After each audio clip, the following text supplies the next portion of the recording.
It's a great honor and a privilege to introduce Alf Weinberg. We're here in your beautiful home in Efrat in Israel. And Alf, you were born in Germany. Correct, quite right. I was born in Germany 91 and a half years ago. Wow. And I was born in the northern part in Westphalia in Germany, which is near the Holland's border. And it's a long story, and I was 8 years old when I came to South Africa, when I went to South Africa. But do you remember anything about Germany before you came? Oh yes, I know quite a lot, yeah. So where did your parents come from? My parents were both born in Germany. As a matter of fact, my mother's maiden name was also Weinberg, but they weren't related. My parents died in Germany. It's a long story. No, we've got all the time in the world. And you seemed surprised. I was just as surprised as you were when I was told that they're going back to Germany. But thereby hangs a tale. And I'll go into that a little later. My father was actually a director of a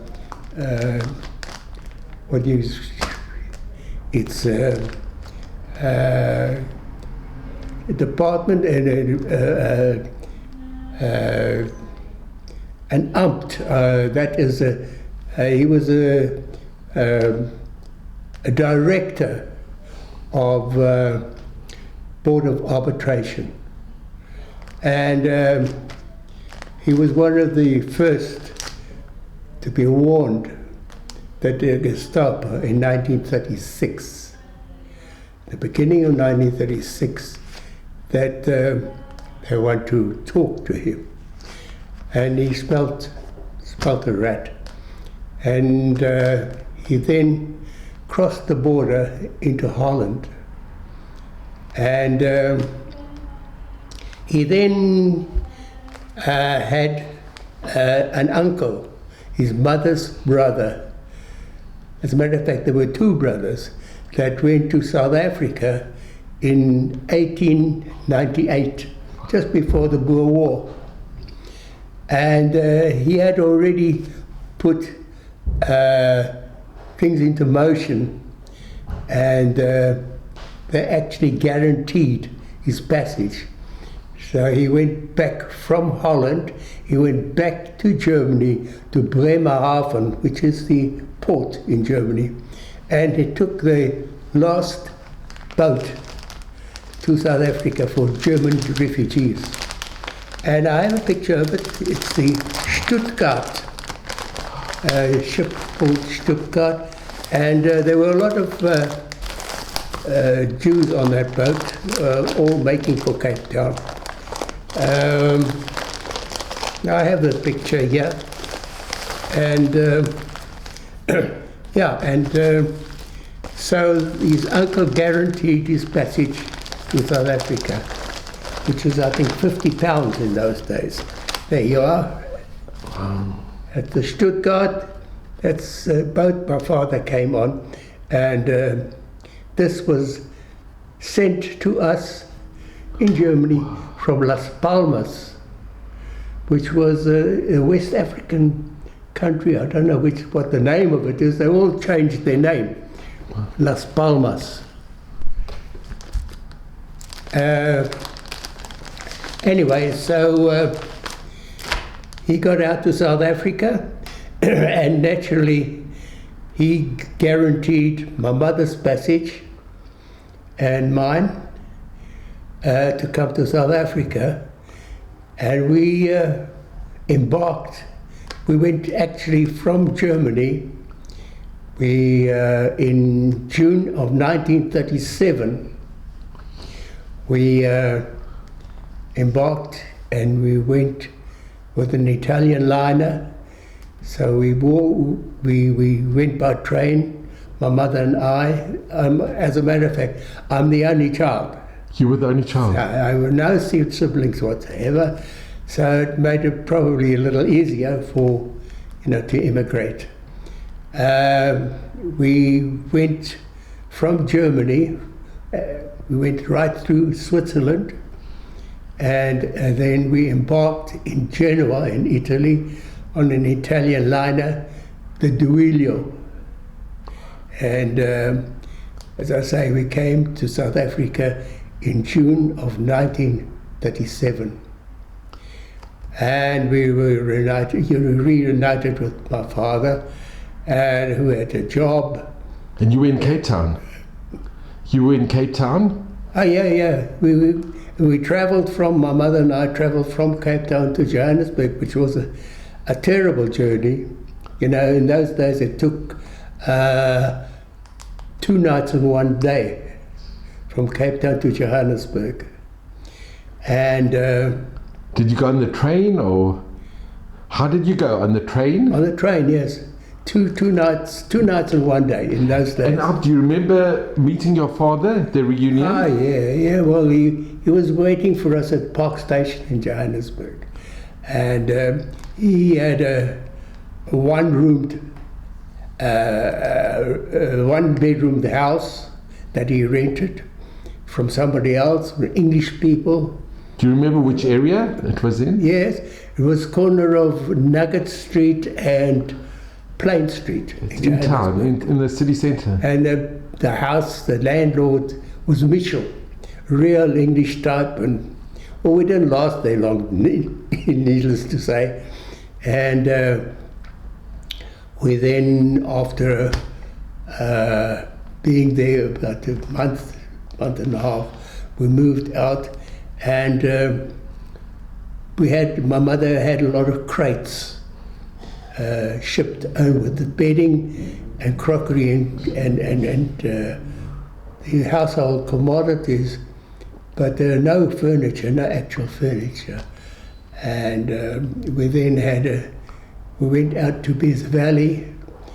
We also subletted 2 bedrooms from Mrs. Lowenthal, who's a German Jewish woman, and that was corner 1st Street and 1st Avenue in Bez Valley.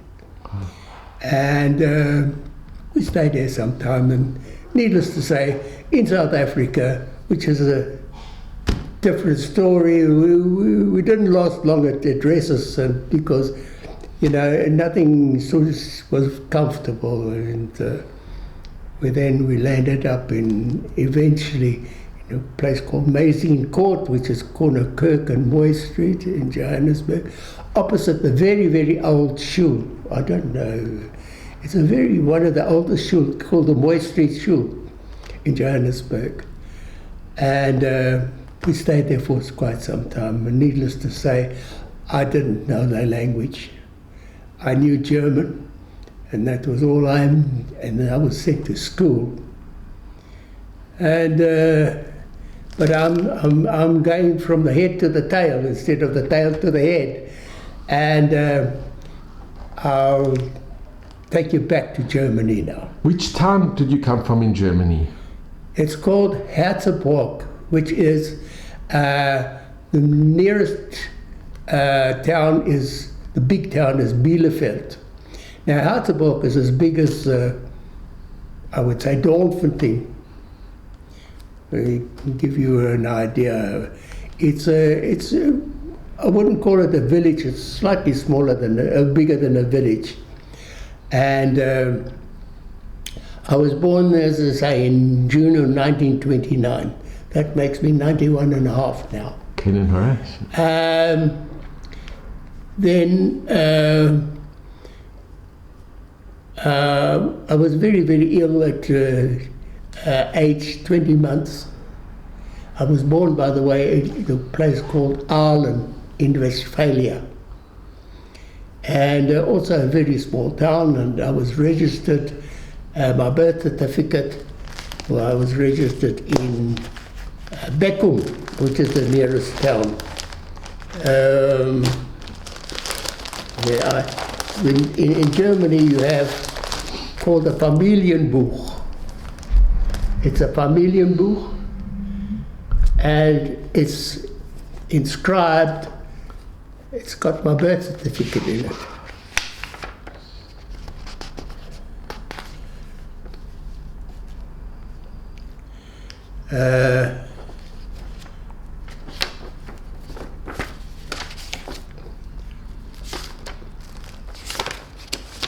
There you are. That's my birth certificate. Wow. 1929. Yeah. Okay? Yeah, it says, wow, that's okay. That You see, was- there's the stamp without a swastika. 1929 was still without a swastika. The stamp here usually has a swastika. The later ones had a swastika in it. This is still the one without. Now, here also in the Familienbuch is the particulars about my father and my mother, date of birth, where they were born. And my mother was born in 1898. My father was born in 1899. And they were, as I said, my mother's maiden name was Weinberg as well. And my father's name, of course, was Weinberg. But they weren't related. There were two different lines of Weinbergs. The one was in Reda in Westphalen, and the other one was Herzeburg in Westphalia, which are 5 kilometers apart. And as a matter of fact, I remember that I had to walk from Herzeburg to Reda, which is, as I say, 5 kilometers, and in the middle it was a Jewish cemetery for both towns. And so my father, as I say, was born in Reda, and my mother was born in Herzeburg. And I went to school in Herzeburg. But we moved from Aalen, where I was born, to Herzeburg. And I went to school in Herzeburg. I'll show you what. I got this from the internet. Was it a Jewish school? No. I'll show you even the vicinity. Which no, it was a Christian. It was actually very, very Afruma. And I'll show it to you just now. It was actually next to a church. It was a Catholic church and a Catholic school. And there were a few Jews. Among them were very good friends of mine. As a matter of fact, here's the school is there. That's the school that I went to in Herzeburg. So you can see there's the cloister. That's where the nuns used to stay, and that was the school. Okay? Right. So now I went to school with two sisters, the Sterns. Now I have a picture of that as well. The Stern sisters.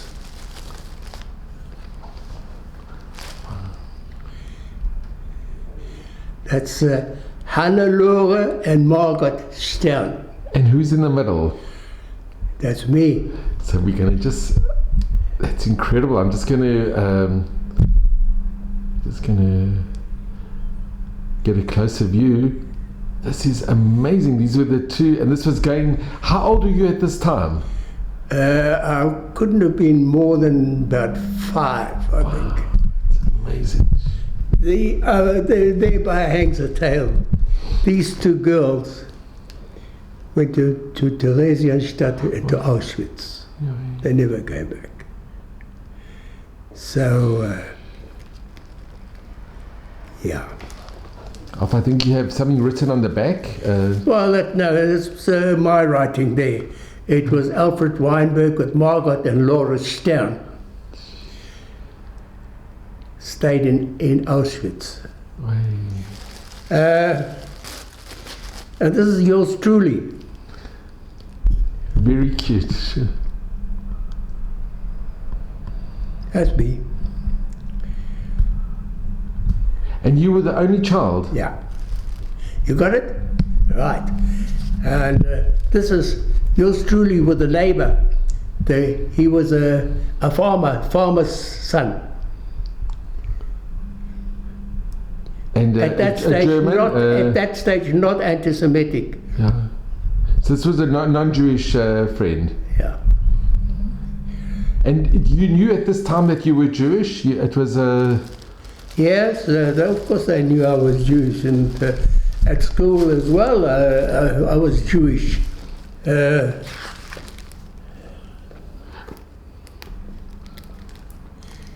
My report card.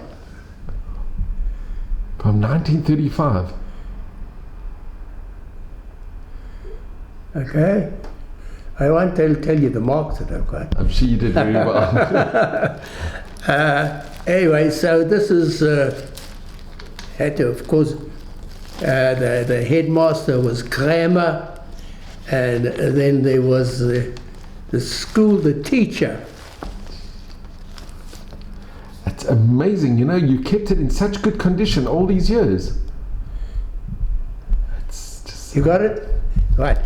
Now, the teacher that interviewed me in an SA uniform, a khaki with a swastika band. Wow. That was the teacher in 1935. 1935. And, well, that was a taste of, well, just coming back, once we sort of get going, as far as my age are concerned, at birth, I have a picture here of my mother with her 1, 2, 3 siblings and my mother. That's it there. My mother is that. Got it? Yes? Now, this is a very sad story. My mother's sister, Helena, with her husband, to Theresienstadt and Auschwitz. This one here, my mother's oldest brother, Polish ghetto, Warsaw ghetto uprising, was killed we heard that from the Red Cross. So, now, another one here, this is other brother who was killed in Verdun, the First World War for the Kaiser. Killed in Verdun. This is the youngest brother who died second year university studying a vet, died of pneumonia those days, pneumonia. So this is a very sad family. So your mother's the only survivor? Only survivor. I mean, 2 in the concentration camp, 1 in the First World War, the other one in the second year veterinary surgery in the university. So, you got it? Okay. So that was that. And then this is a picture, also I got from the internet, Herzeburg, a Seder. You got it? 1 minute. So down there, below there. Yeah, I'm just going to, this is incredible. Alf, this is... Now, Margot and Laura Stern are on this picture as well. You know, the ones that I showed you, The 2 girls. Ones that died in concentration camp, were at the Seder. I'll show you right at the end. Those are the 2 sisters. Do you know what And I year showed this, you the do you know what picture. year this was roughly? Do you know, it was in 1934. Yeah. This was, well, I wasn't on this picture, but I got this on the internet. It's incredible. Okay, so we got that.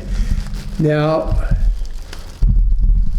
as far as my schooling is concerned, I was at school for just on 2 years. In other words, first grade and a little short of the second grade. And my father had already emigrated to South Africa. And it so happened that on the way to school, you know, these scholars, and I'll show you now, the scholars were predominantly all, at that time, Hitler youths. And a little guy by the name of Paul Dort, in front of his friends, got hold of me, threw me in the ditch at the side of the road. You have the ditch. And he threw me into the ditch and threw a stone on my head. Just there. Subsequently, my mother took me out of school. And we waited. We already knew that we were going to South Africa. And that was my first connection with Nazism, the real Nazism. By the way, going to school, on the road going to school was a huge glass framed display. And in it was Der Stürmer, which is Julius Streicher. It was Julius Streicher. Yeah, he was the chief. He was the Stürmer, and it was a horrible thing. And you know, it's very anti-Semitic, extremely anti-Semitic. The nose of the Jews and very anti-Semitic. Terribly so. Also, in the town itself, they had a lot of processions in 1936, where the SA in their khaki brown uniform came through the town. We Jews dared not to go there because they would have lynched us. You know, they stood there with their hands raised in both sides of the street. Now, this is a little village, not even a big town. And we kept away, and we dared not go anywhere near it. And of course, they sang, "Hängt die Juden, stellt die Bolschewiks an der Wand." Hang the Jews and put the Bolsheviks against the wall. And then Kameraden, Soldaten, hängt die Juden, stellt die Bolschen an der Wand. Comrades and friends, take the Jews and hang them and put the Bolsheviks against the wall. And now it's so impregnated on my mind, I even know the tunes of it. How did it go? Can you sing it? Well, that was school. School, after school, the little Hitler youths. They had before school, they had their assembly. And then they were indoctrinated. So much so that this is my first reader. In 1936, I'll open it up for you just now. As a matter of fact, the cover is I'm very sentimental about this cover. You know where this comes from? That comes from a matzah that we got. Big, round, it was big round matzahs in those days. And my parents thought this was a nice paper to cover my book in. So this is very sentimental. This is a matzah paper. Come from, because the matzah wasn't done locally. We imported it from the town called Bielefeld, which was quite a big town. They had the matzah factory there. I must also at this stage tell you that religion-wise, I don't know whether you're aware of it, that Westphalia was a nest of the start of the reform. Westfalen that's actually where the reform was bred. We were religious, we kept to the holidays, all the Jewish holidays, but we weren't Haredi religious, like they were in Frankfurt, because that is the religious ones. And we were frei, means free religion.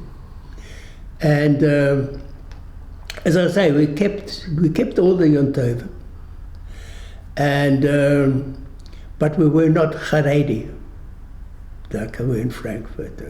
They didn't. My parents didn't go around. My father with a kippah or a shait, my mother with a shaitel. We went to shul. Did you have a synagogue in your town? Yeah, no. We had it in Reda. We walked to shul, to synagogue in Reda, but it was Reform. There wasn't an Orthodox synagogue? No, it was a Reform synagogue, and that was the only one. So to speak, that in Westfalen, it was a breeding nest of the Reform, and it spread. So, as I say, we weren't pious. We were. I had to go to Cheder. As a matter of fact, my mother's cousin was a rabbiner, and he had a very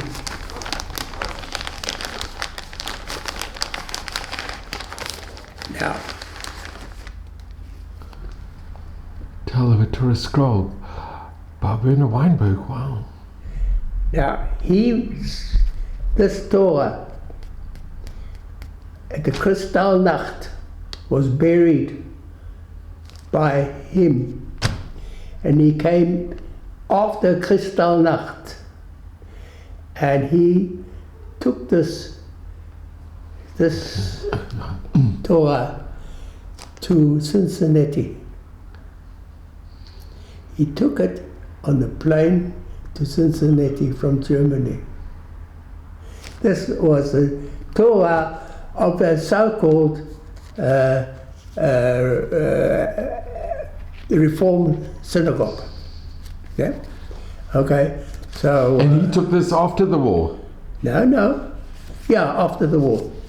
And he survived? Wow.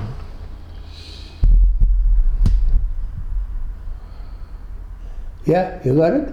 Yeah, it's incredible, Alf. I'll give you this book, you can read it. It is the... Wow. This is amazing. By the way, all these papers, whatever I have here, will be handed over to Yad Vashem after my time. Well, that's in a long time. Yeah. Now, this is my reader. I just want to show you this reader here is 1935. Okay, you got it? Yeah. Now, this is all indoctrination. Okay? You got it?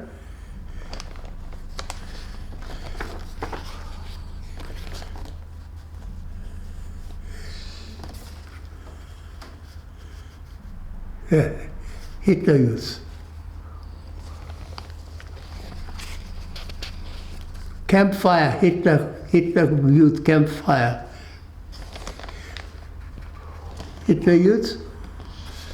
You got it? Yeah. It's incredible. Now, 1935. Do you see that? No? All there? That's what the swastika. Wow. Got it? Yeah.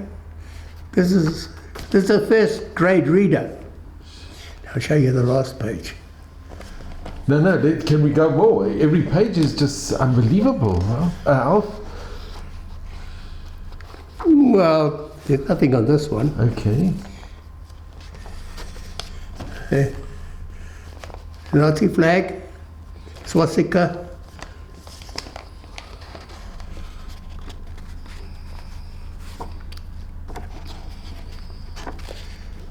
Nothing on this one.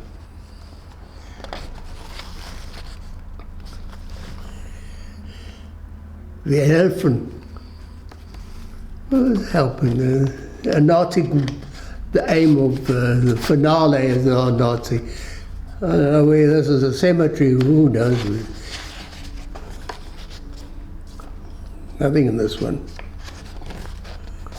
It's the ABC. This was before the ABC. Okay? That's a Weihnachten, Christmas. Nothing on this one. The angels, huh? The angels.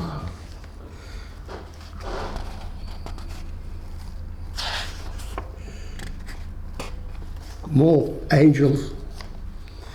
Now I'm Jewish, so to speak.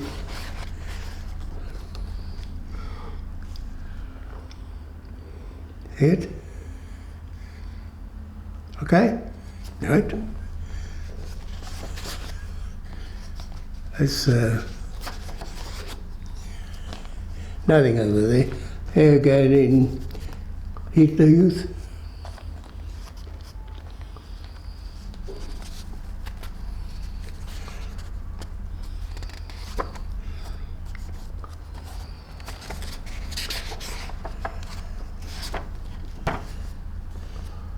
Nothing on there.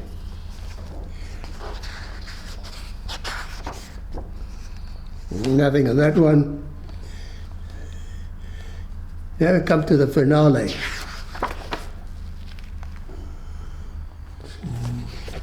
It's Adolf himself. Heil im Führer. Yeah. That's him. In our first grade reader. Indoctrination. Okay, you got it. And Alf, can I just see the cover? Does it say anything about Jews in this book? No. No. No.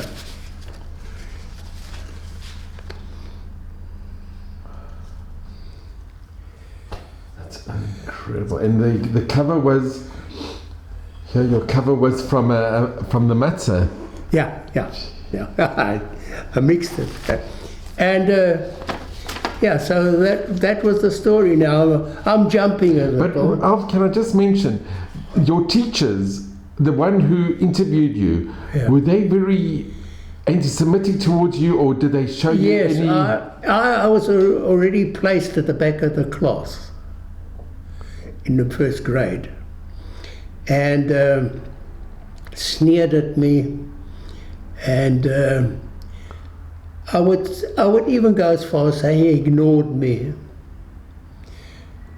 Although the headmaster apparently was not indoctrinated as yet. And he was quite civil. Did you have any friends? Were any of the other kids, did they befriend you? No, I had the sisters. But the other school children, because you were Jewish, did they not want to associate with you? I was already Dayuda. I mean, it starts to show that this Paul Dort threw me in the ditch in front of the others. And nobody came to help you? They laughed. Nobody came to help you? No, it was a big joke. That is why my mother took me out of school. And Alf, at this time, did you, okay, your name was Alfred at that time, but did you ask your mother, why are the other children not friendly with me? Well, I knew that. I was already told you dare not go into the processions as a Dayuda. They would have probably half killed me there. We warned my parents and my mother and my uncles, the one that was deported to Eisenstadt, warned me, don't go anywhere near when there's a procession through the town. Don't go anywhere near it. And Alf, can I ask, where you were living in your neighborhood, Did you have any neighbors the same age as you? Did you have any? Yeah, well, I showed you the picture with this little. It was like a farmhouse next to us. Yes, they were very amiable as far as we were concerned. They didn't want to, but had to act. They weren't anti-Semites by nature, but if they would have shown us any need to become sort of like friendly, they were afraid. Already then they were afraid. You could feel the atmosphere. Well, my father, they wanted to question him already because he was in the Board of Arbitration. He was like you call it on the same level as a judge. You know, two people had arguments. They came to the Board of Arbitration, and my father judged them. But already in 1935, they told him, "Your time is finished. You're Jewish." And that is where he put. My father already had applications to go to Santo Domingo. Have you ever heard of that one before? That's in South America. He said, "We've got to get out." And it came about that my father's mother's brother, that was in South Africa just before the Boer War, he twigged on that one, and he was the one that gave him gave him the deposit, so to speak, for him to come, £50 for him to go be admitted to South Africa. And well, naturally, after a while, he made application for us to go to South Africa. And Alf, did you have any other relatives in your town? Yeah, that's how I showed you. But any other extended family? Yeah, plenty of Jews. Yeah, quite a few Jews. A lot of them were deported, like my uncles. Lots of them were. Very few. One or two went to South America. I remember my mother's cousin was Alf Weinberg. He was afterwards Radolfus. Radolfus went to Argentina. And as a matter of fact, I asked him to, South Africa was kind of closed to Jews. I asked Rodolphus to, try and motivate that my aunt and her husband went to South America. He says, "I haven't got the means." So that was the story. Look, we knew from the SA the way that they went to act against the Jews. With the Heil Hitler, hängt die Juden, stellt die Bonzen an der Wand, Kameraden, Soldaten, hängt die Juden. It's always about hanging the Jews and put the Bolsheviks against the wall. And we knew that our time was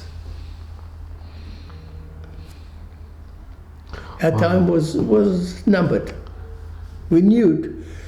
But a lot of people, and in our town as well, they had property. How can we leave the property?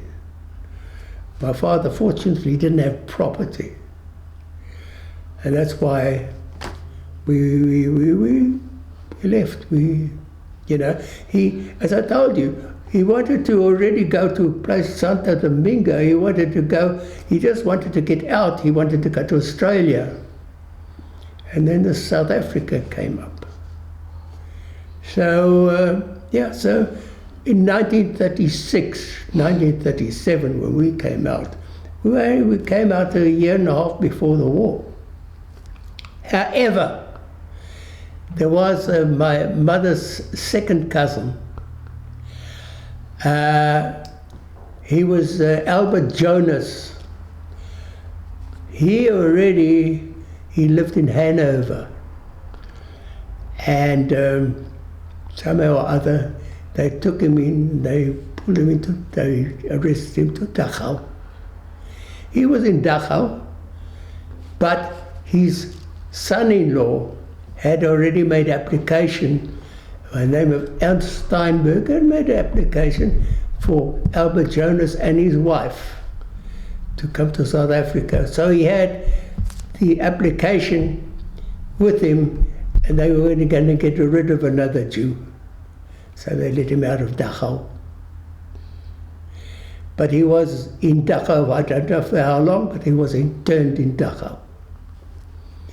So already it didn't smell anymore, it stank. The Jews, it was a matter of time. We didn't quite know about the concentration camps, except that we had an inkling that, one or two Jews were going away and they didn't come back. But not really. Because this was 1936, it really started in 1941, after Poland. But we knew that it's not right. My father was very, very sensitive. As a matter of fact, my father was so sensitized that in South Africa, in the heydays when the nationalists really took over, the Ossewa Brandwag, he says, he's got to get out, he's going to Australia. And I had an application to go to Australia because he was so oversensitized to the situation. I don't know, something, my mother says, you can go yourself, I'm not going with you.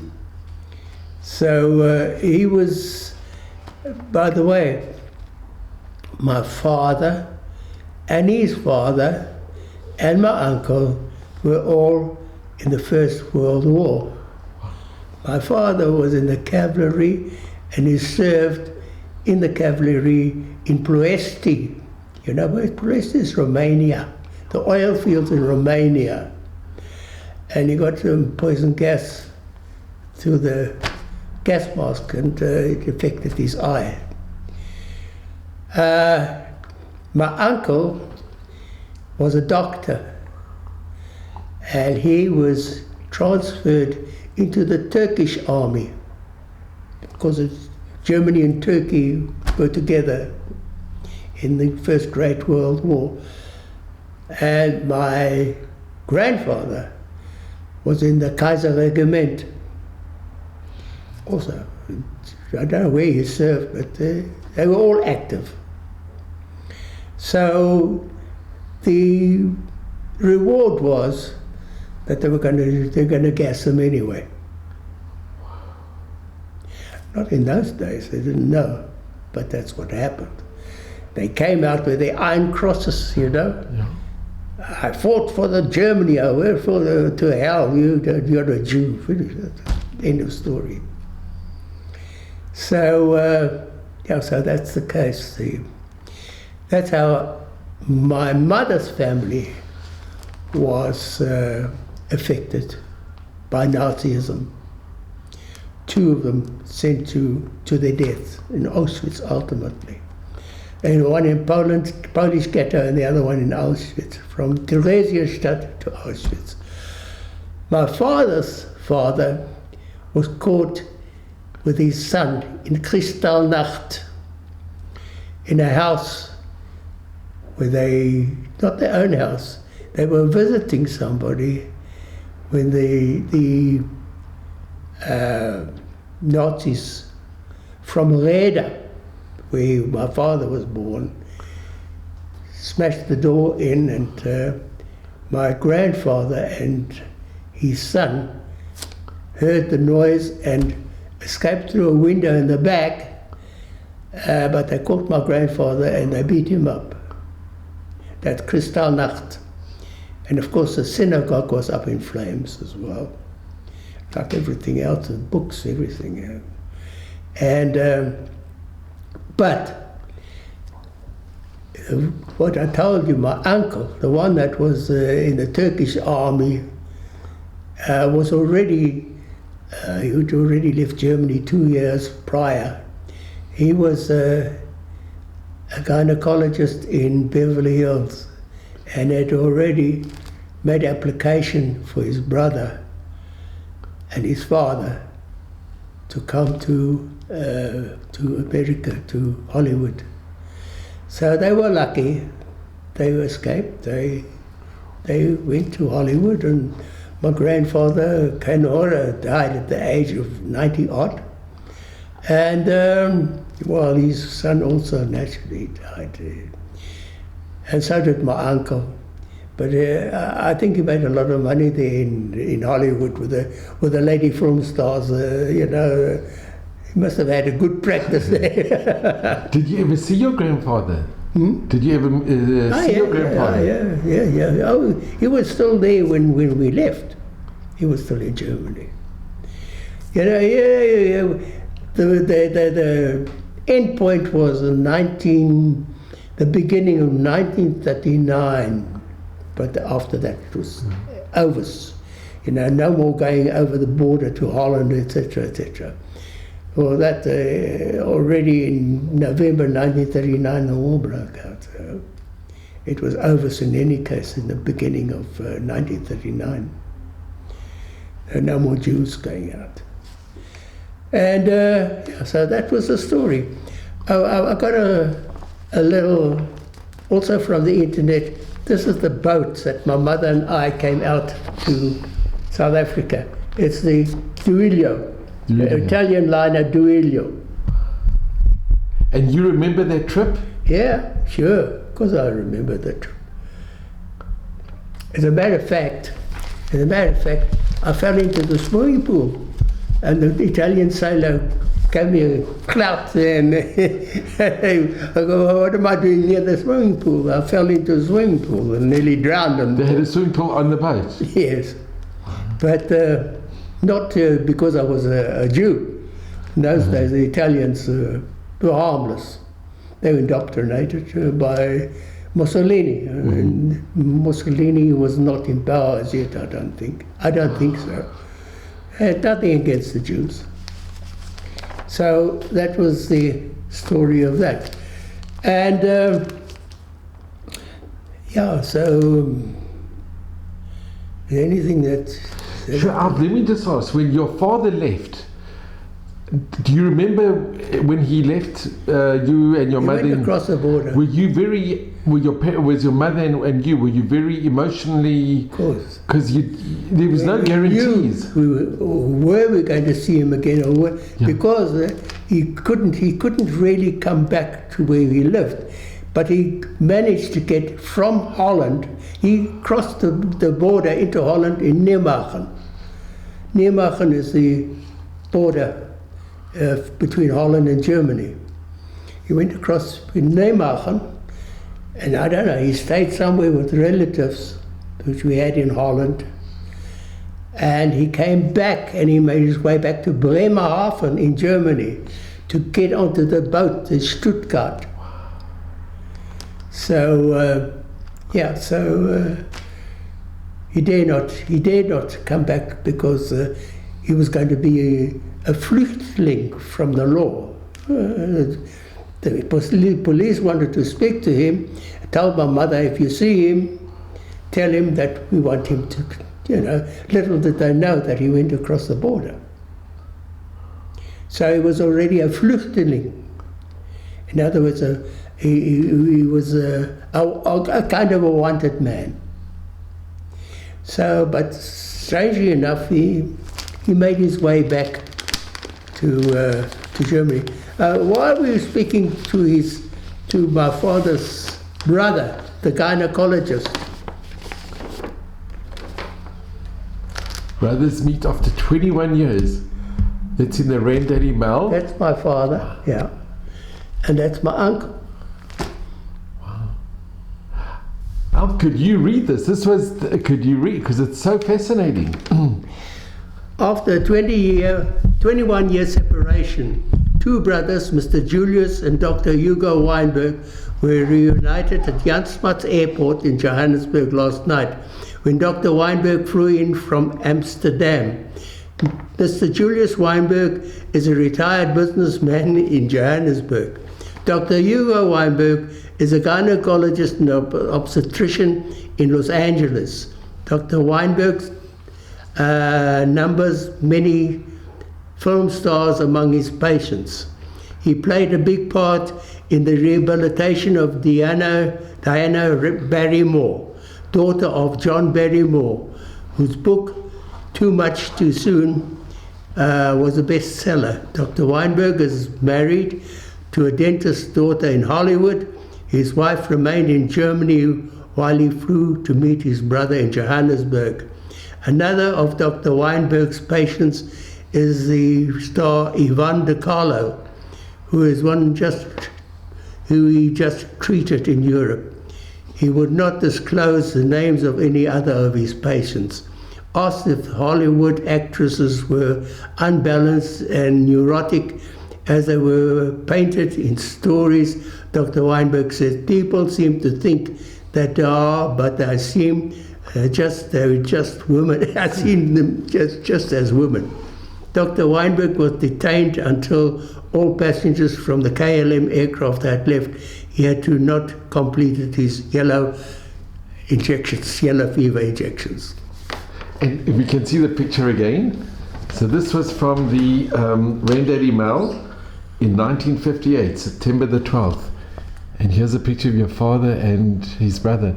And the brothers meet after 21 years. It must have been very emotional. Very. Do you remember? Yeah. Listen, I remember as far back as when I was 4 years old. You know, that is one thing that's... The marbles are still here, even at 91. The marbles are still rolling here, fortunately. Do you have any other... I mean, this is just fascinating history. Do you have any other...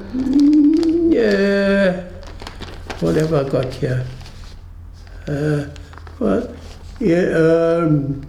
My wife's father, I don't know if Glenda told you, he was a rabbi.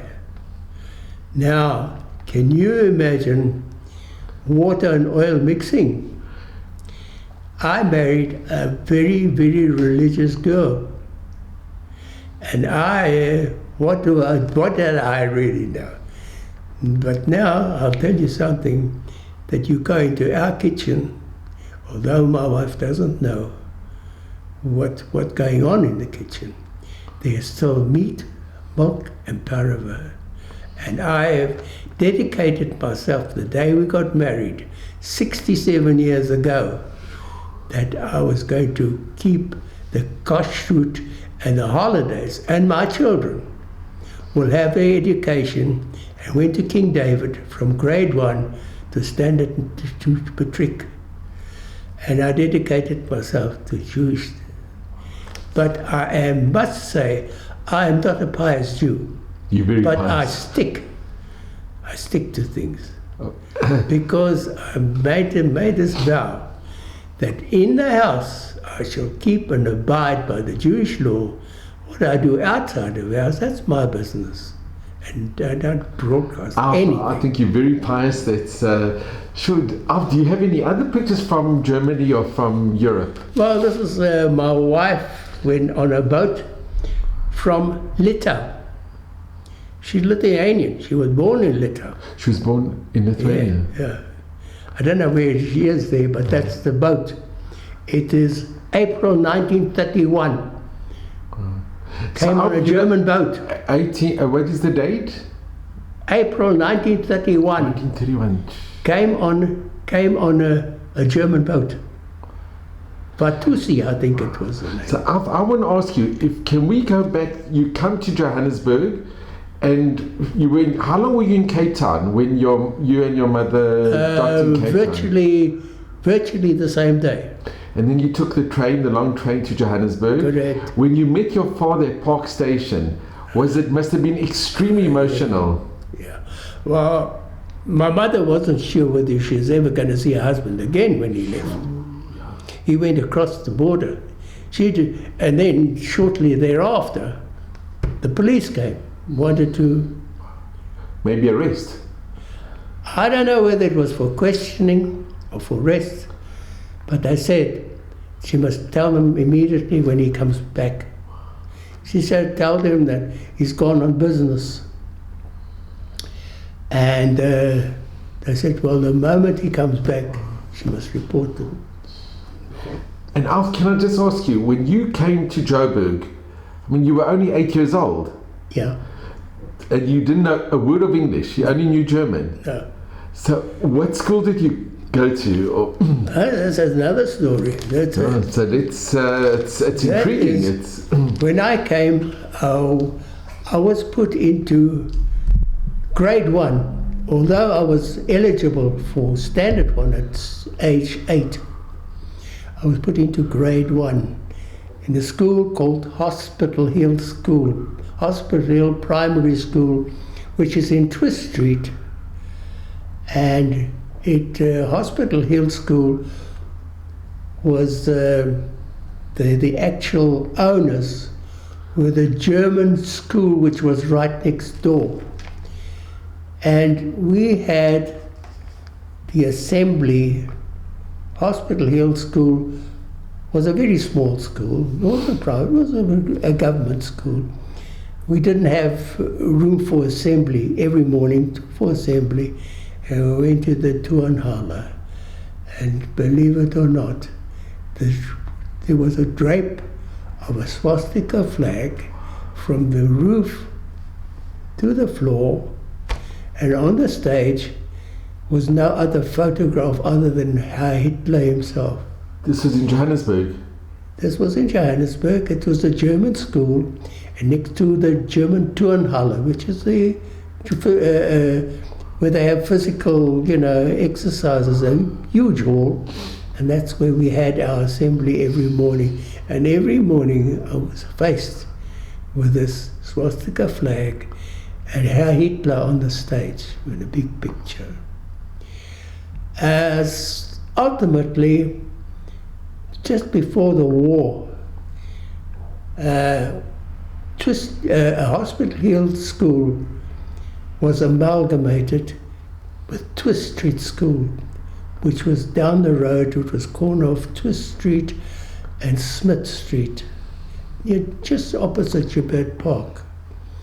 And that was then, we were away from it.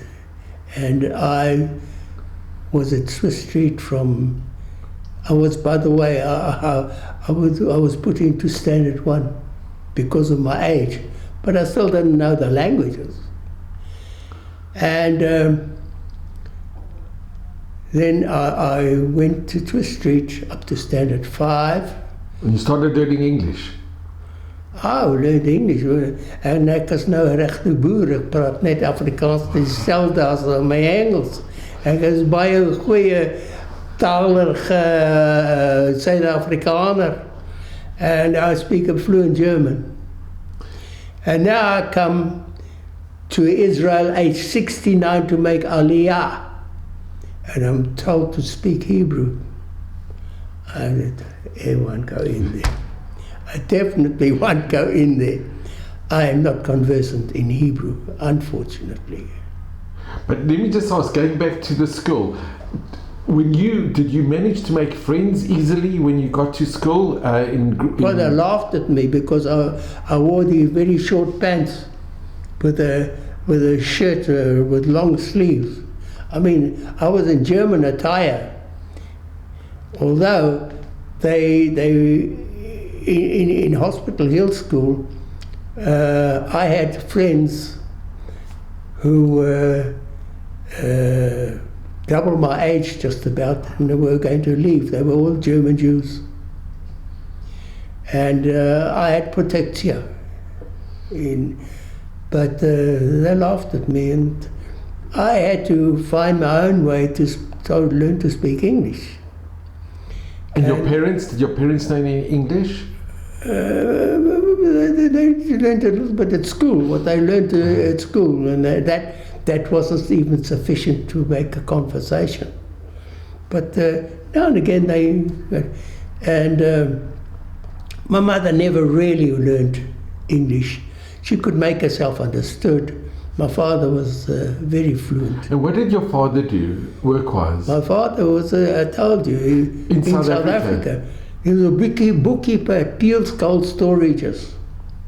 He couldn't he couldn't take what he did in Germany. Yeah, he was a bookkeeper, and thereby hangs another tale. Now we're in South Africa. Age 12, I came home from school. My father was sitting there with friends. My mother was crying, and my father was very upset, just on the verge of crying as well. Now, he was a tough guy. Actually, what happened is, at Peel's Cold Storages, they had a farm, a pig farm, in Savoy. I don't know if you know Savoy Estate. Savoy Estate was Peel's pig farm before it became Savoy Estate. And the car that he was traveling in to take stock of the fixtures, every year they had to take stock, and the car went through a pothole. And my father shook and knocked his head on the hood of the car, and it shattered the eye nerve. You know, the eye nerve crosses the top of the head. And that was it. He was blind within a second. He detached retina, and he went blind. And he was registered blind. And there and then I was told, you can't go to high school really. You can't go to university because there's no money. So the Unterschiede was that I'm now faced with a situation that I'm told you will go to trade school, you will learn a trade, and that's the best we can do for you. So I wanted to really go into the same situation as my uncle. I wanted to become a doctor. There was no money for it.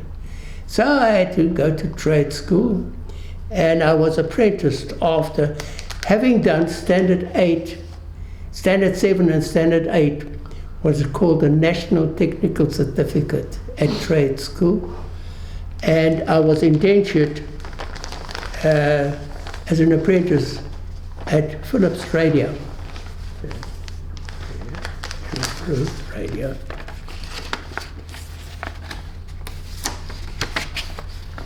Certificate of apprentice. Wow, you still kept everything, and it's in pristine condition. I'm a yakka. So there it is. It's Philips Radio. There's the stamp. I was served my apprenticeship for 4 years because I got 1 year remission because I did Standard 7 and Standard 8 at trade school. And I was then what they call a radiotrician, and was licensed to do radio repair work.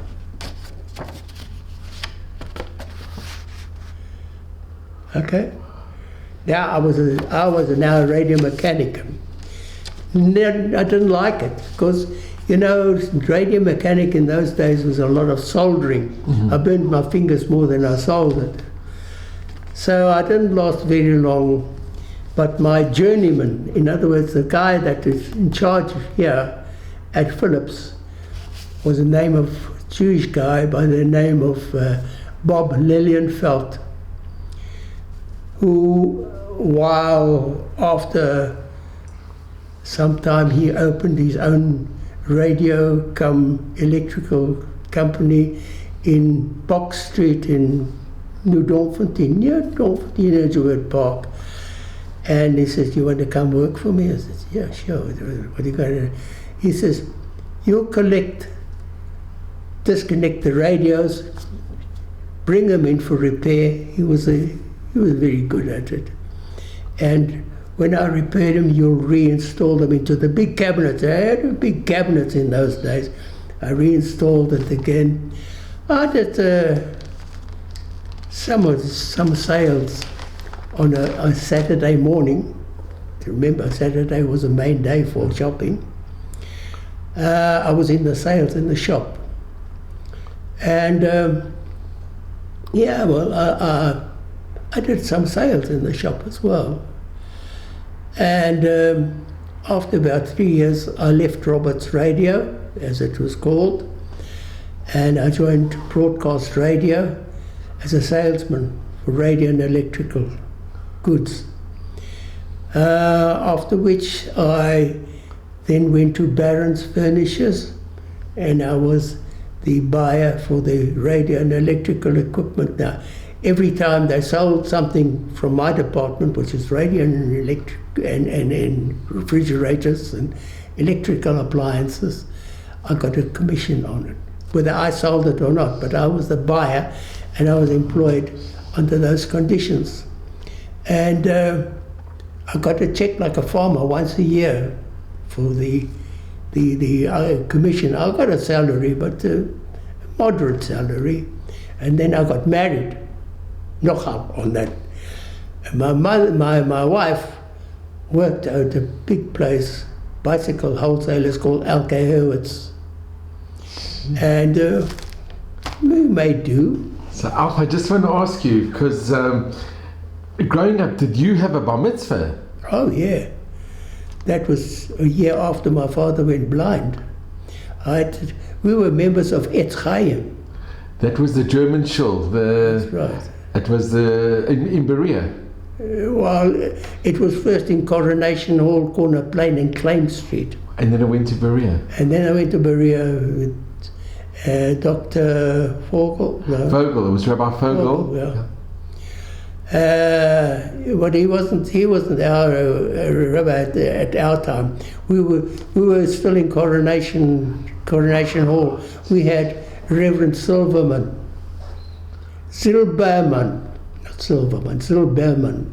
German Jewish guy, and it was a big congregation. As a matter of fact, for what was in it for me, I was in the choir. What is worth it was 2 6 a month. Wow. 2 shillings and 6 a month. I was in the choir, in Etz Chaim choir. But I was in the choir. So anyway, so and how did you mix with other South African Jewish kids at this time? I assimilated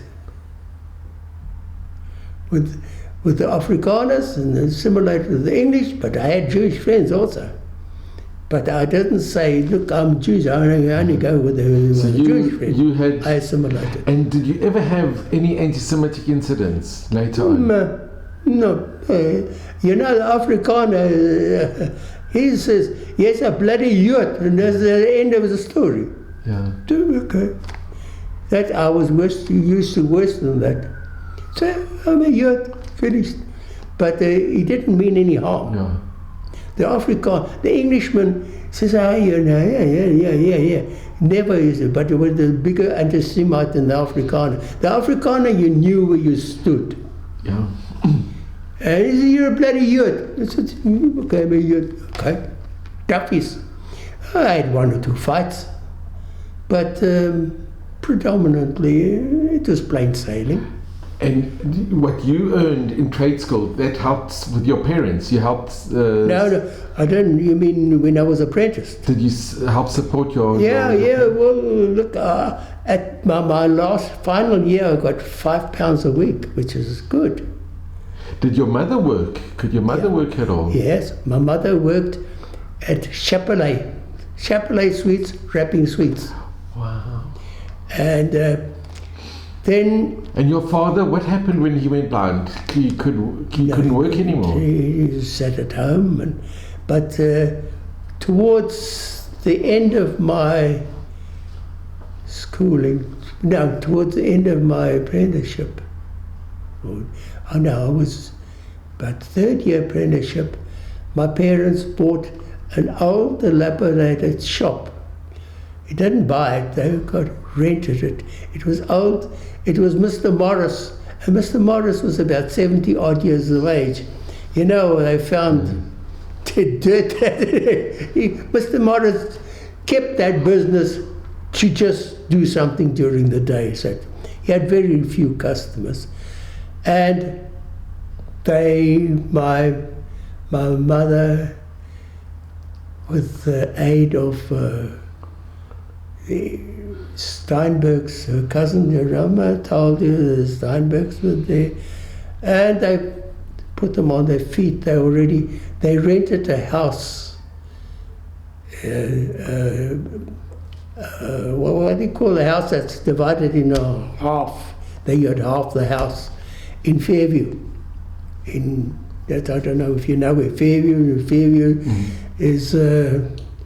Browning Street, Commissioner Street extension, and they revamped the shop, and it was called Fairview Fisheries. My mother worked very hard. They had a very big kind of box with ice in it, and the fish was good. And you know, she got arthritis working in the fish, but she worked it. And they worked up a business which they later sold. And my father was an advisor. He knew business. You know, as I told you, he worked at Beale's Cold Storages for some time. And he told my mother what to do. And then I remember the shop. They had a big notice up. Please do not ask for credit as refusal of an offence. Yeah. So it was a cash business. They had one or two, like Dr. Benjes in Kensington. They had them on the book. They paid every month, but not every Tom, Dick, or Harry that worked in the shop got any credit. In those days, you had a book, you signed book, you know, credit. That was a big notice. Please do not ask for credit as refusals of an offence. So, anyway, they worked themselves up. And did your parents have any other children, or you were the only child? I was the only child. My parents went back to Germany to live. He was reinstalled in Germany as a German citizen. Why? Got back pay from 1935 to insurance to the day they... When did they go back? What year did they go back? Now you're asking me a question. I can look at... Oh, how old were you, roughly? Oh, I was already married. So, Alf, I want to ask you, growing up, do you remember when you started hearing the news about the Shoah, about the Holocaust? Do you remember when you were, as a kid growing up, and you started hearing the news, what had happened in Germany and what had happened? Sure. We had, although I'll tell you something, that during the war, we were treated as enemy aliens. In South Africa? Yes. I've got an example here for you. This is my mother-in-law, who came from Lithuania. She had to register for all this. This is registration certificate.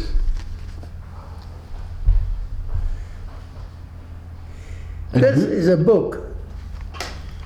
And Golda is... Golda Dick is my mother-in-law. Your mother-in-law. Ida Dick was her maiden name. This is a book here, that the registration certificate of aliens. If you wanted to go from Johannesburg and wanted to stay overnight in Springs, you had to go to the police to say, I am leaving. You go to the police station, you say, I am leaving and I'm going to Springs until tomorrow morning. You arrive in Springs, you go to the police station. I'm staying here until tomorrow morning. You leave tomorrow morning, you go to the police station in Springs and say, I'm leaving back to go to Johannesburg. That is called, we were actually Germans, were German Jews, were very worse treated than Lithuanian Jews, because they came and they took a valve out of my father's little radio, they sealed it up, the CID in South Africa, and we were enemy aliens because we came from Germany. During the war, we were classed as enemy aliens, and my father was just damn lucky that he wasn't interned in Bavianspoort. We had an internment camp. I don't know if you ever heard of it, Bavianspoort. No. And he was lucky. He took his way out of that one. But a lot of German Jews, some of them were interned for a week or two, some of them were interned for longer, because we were enemy aliens. We came from Germany. And when did your parents hear about the news of the deportations to Dachau and then to Auschwitz? No, that was from the Red Cross. You know. Was that after the war? No, during the war we got the news leaked out. I'll tell you something, that this Red Cross is fabulous.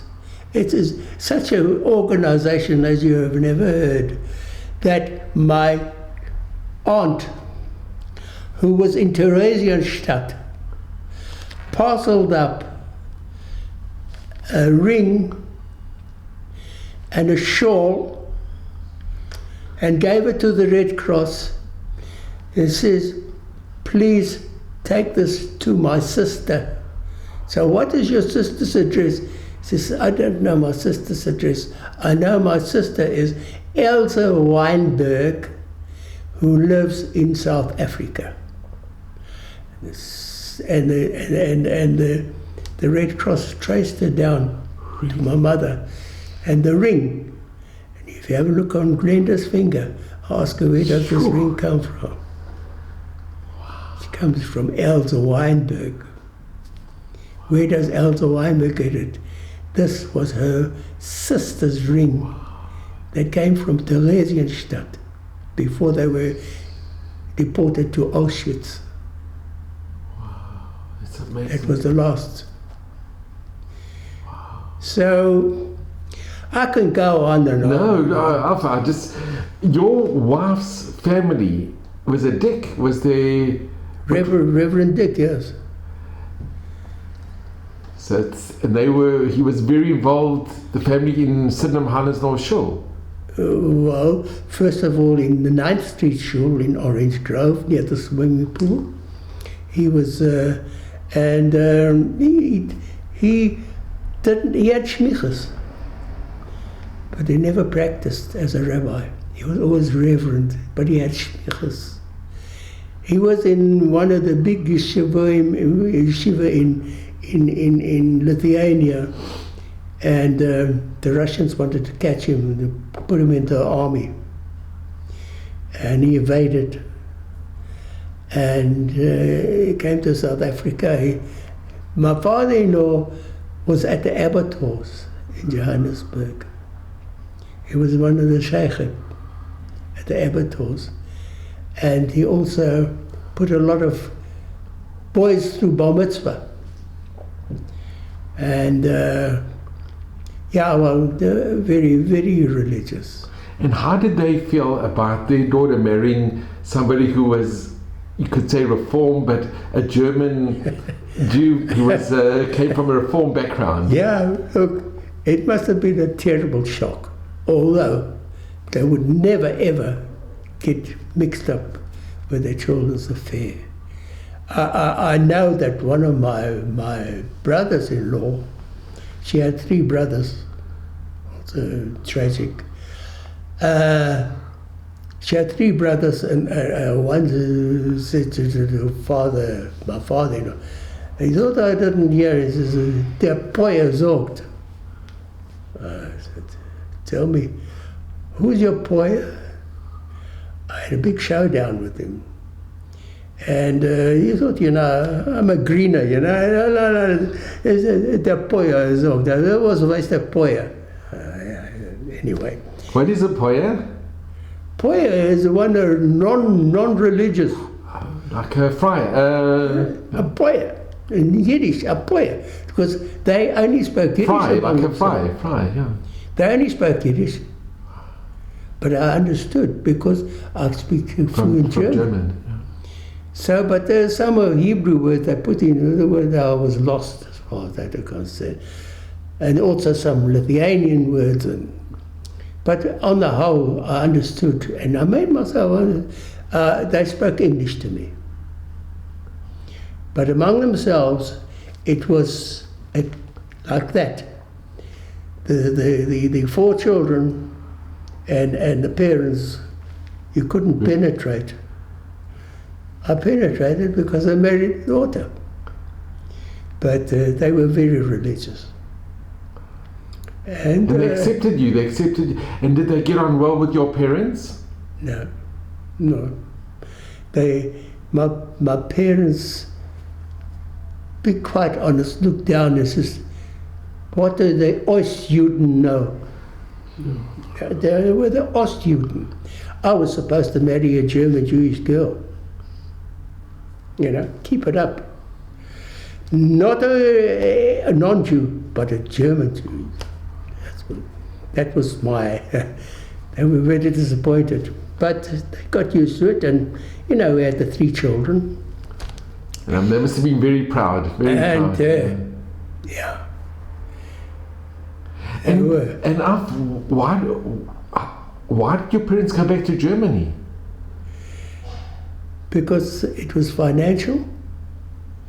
He was going to get back pay from 1936 right up to the day that he came back, and he made a lot of money out of it. Not that, look, they lived in the Jewish old-aged home in Hanover, and after that they went to the Jewish old-aged home in Düsseldorf. Never, ever have I seen something more kashrut than those 2 old-age homes. The one in Hanover, I don't know which one was more kashrut, the one in Hanover or the one in Düsseldorf. And you used to go visit often? Well, at the end, I had to visit because they got sick, both of them. Sometimes I went twice a year. And when I looked in the street, and I saw a guy of 60-odd years, I thought to myself, and what concentration camp did you guard? That was, and I'm sure that my parents felt the same. But to all intents and purposes, they lived in Germany, but they lived in a very strict Jewish old-age home. And that was run on the strict kashrut, strict. And in Shabbat, you can't do anything. Were you upset that they went back? Was it difficult for you? Yeah, but it was, and I said to myself, how can they? After what happened in Germany. Oh, well, listen, I was an adult, I was a father. After what happened to the Jews, never mind the German Jews, the Jews, what happened to them, you're going back. But I said they're going back to a Jewish old-age home. And are they buried in Germany? Yeah, in Düsseldorf. In Düsseldorf. Oh. And when you went back to Germany, did you go back to the towns that you were... Have you ever been back I went there? once. I hired a car in Hanover. And I went on the Autobahn. My life will go on the Autobahn again. And Ida went with me, my wife. And she says, just keep the speed. Behind you, they're hooting you. You're not doing the speed. Oh my God! And I said, you just watch the off-ramp where it says Reda, you just watch it. I can't because I've got to concentrate. And found the off-ramp to Reda. That's where my father was born. And after Reda, and we went to the house. You went to the house? It was a triple story. And did you remember it when you went back? Yeah. Oh, well, I was married. No, but as a small boy, I you knew remember? exactly. You knew where it was? Yeah. I'm not saying, my memory. And did you go inside the house? Yeah, but as we came in, the guy said, I said, I'm from South Africa. My father was born in this house. He says, please come in. Yeah, try German. And I looked, and what struck me there straight away was my grandfather, my grandmother, my late grandmother, the sideboard. After all this time, they still got the sideboard. It was in the entrance. I said, we have to go. We got to go still to Herzeburg. I said, you would excuse me? I just want to show my wife the winter. I said, thank you very much. It was very nice of you. I'm not going to say, look, they knew I'm the bloody Jew anyway, whether they were anti-Semitic or not after the war. But they let you inside? They did let you go inside? Yeah. Could you see where the mezuzah was? And I didn't actually look at that. I don't know. But in Herzeburg, we didn't even bother to go inside. And I showed Ida the house that my grandmother was living in. And we had a look outside the house. And then we went to Möllerstraße. That's where my parents and I lived in Herzeburg. And I didn't bother to go inside. And I said, this is kind of where the photo was taken, in the garden with me. That was in Möllerstraße. Was it too emotional to go in? I didn't. I was sorry that I even went to Reda, because that was the finish of it. When I saw that sideboard there in the entrance. Too hard. And and what I didn't tell you is that my mother's sister's 2 boys were sent on the Kindertransport. They were in England, and I got everything from Hans, who died 3 years ago. And Hans and his brother Oscar, but I was in close correspondence with Hans. And he told me, I've got plenty of correspondence from Hans. Letters, even specific details of the Kristallnacht in Herzeburg. How they broke into the house at midnight from Reda, 5 kilometers away, and they smashed up. They wanted to know where the 2 men were hiding in the attic, and managed to get out of the house and hide in the woods until the heat was off. There was no shul to be burnt in Herzeburg because that was in Reda, that's already taken care of. But they go to get the Jews in Herzeburg now.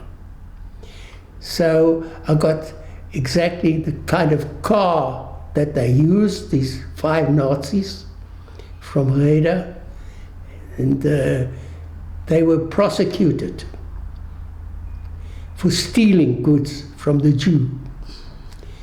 Now, this is the other side of the story. They were prosecuted. And the guy, the prosecutor, was adamant that they give the stuff back. And a couple of weeks later, they found a dead prosecutor. Wow. I got this all in writing. They're from the Kristallnacht. Well, I don't know if it was a Kristallnacht. It was that they came, they were drunk, these Nazis. They were going to fix the Jew in Herzberg. By the way, my uncle, my mother's brother, had a grocery shop adjoining where he lived, the residential where he stayed, and they broke into that. So there's all these little stories. And you stayed in touch with the two boys that were Yeah. Hans and Oscar. Yeah, they went to what's that coastal town called in England, in mid-England on the coast. And they were there. They were kind of a youth home, youth hostel, and until as a matter of fact, Oscar, the youngest one, I stopped correspondence with him. Maybe I was too drastic. He married a non-Jewess. Their name was Levi. He changed his name to Lawson, and he kneeled in the Catholic Church to get married to his. And there and then who am I to judge? But I stopped corresponding with him there and then. But Hans, you kept the correspondence. Hans, oh yes, I've got letters there. And Hans, did he marry? He married a Jewish girl, and she was about 7-8 years older than he was. They both had their bar mitzvah in Amsterdam. You know, the kindertransport came via Holland. And Hans married a Jewish girl, which was tragic, had cancer. They were married about 15, 18 years. And their children? No. But the Oscar had children, but of course he was no longer Jewish. Did you ever meet them again? Did you Yeah, I went to England before he was married.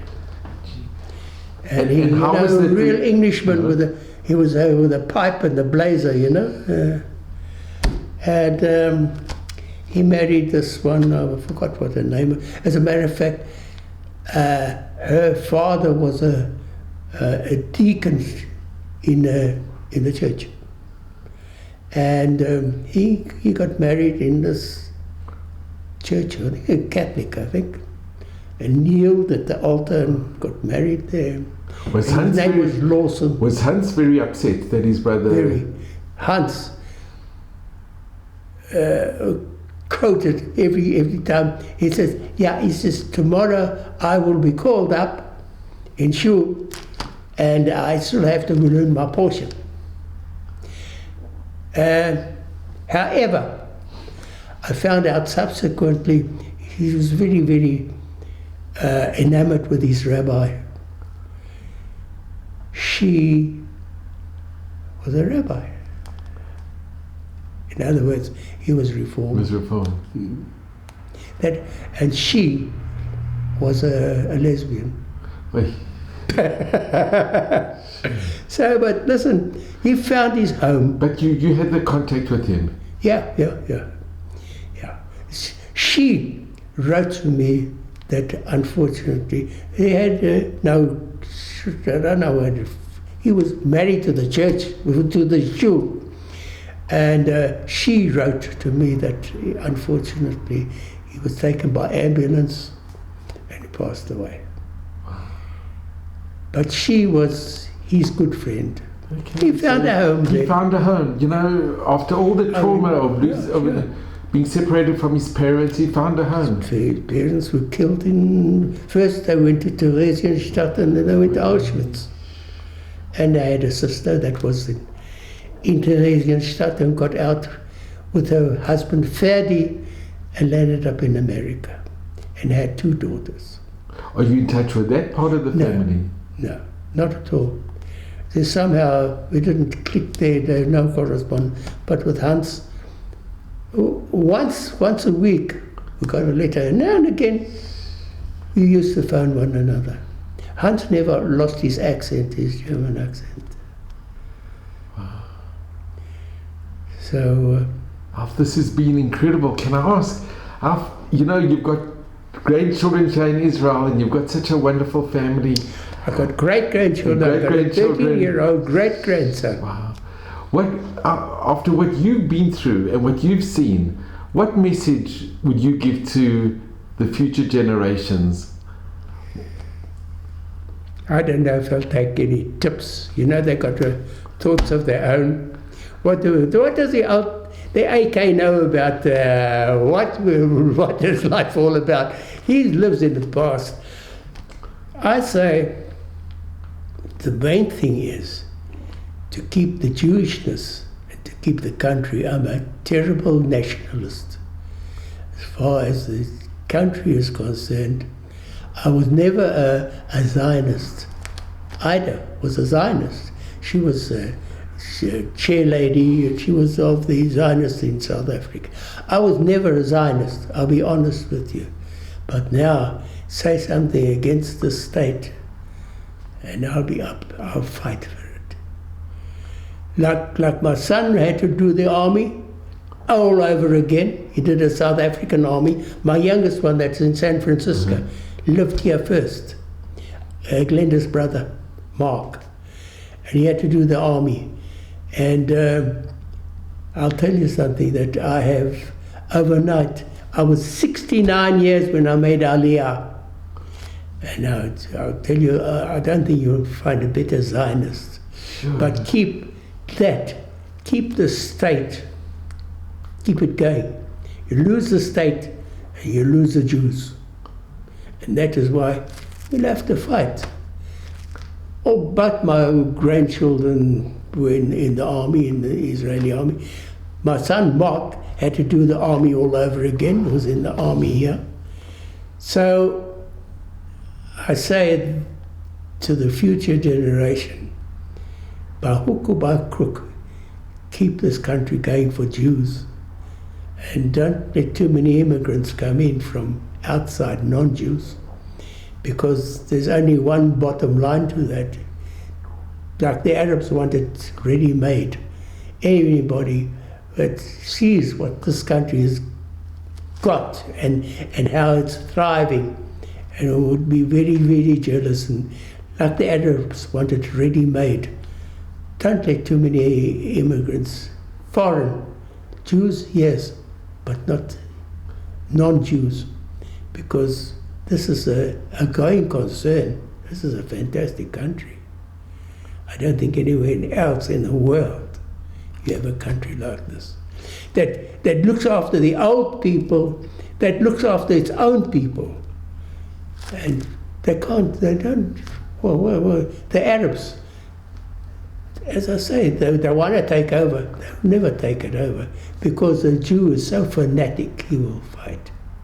But also because of your experience from your family, when they wanted to leave, there was no place to go. If we would have had our country 10 years before, your mother's family would have survived. Yeah. I don't know. Well, Alf, I just want to thank you. I'm just going to... This has been... No.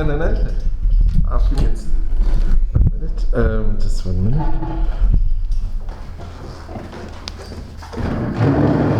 So Alf, I just want to say, this has been absolutely an honor and a privilege. It really has to reunite in Efrat. I remember in Netanya when I used to be in Netanya, but seeing the original documents that you've kept in just incredible condition, and hearing your story, not only your story, your life, it really is something very special. You know, that's one thing, is that you're born a Yeka, it stays in you. It's you true. know, I make an appointment with you at 8 o'clock. I'll expect you to be at 5 to 8. And that is sometimes my downfall, because I get too much Yeka. And unfortunately, or fortunately, I don't know, it's rubbed off on Glenda. Glenda and my son in Johannesburg.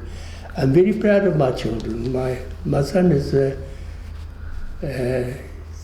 neurosurgeon, and He's created a very, very big name for himself in Linksfield Clinic.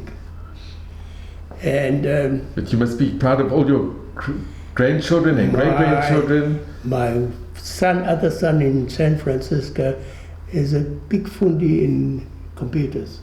Wow. And Glenda, of course, is a speech and hearing therapist and has been with the Down syndrome children. And very dedicated. She's been there for 30 odd years. So she's dedicated. Got a wonderful family. I just want to mention something, Alf.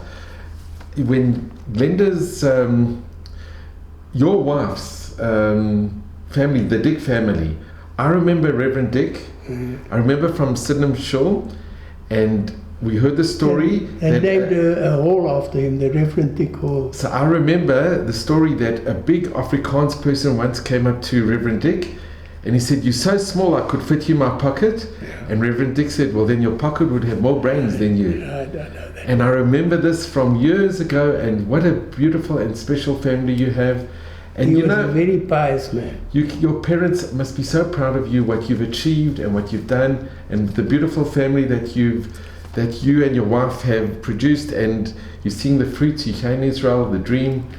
Yeah. And for me, it's been the greatest honor and privilege. So I want to thank you from the bottom of my heart. And you should just be well and at Maybe Stream in good health and happiness. Thank you, and it's been a pleasure having you here.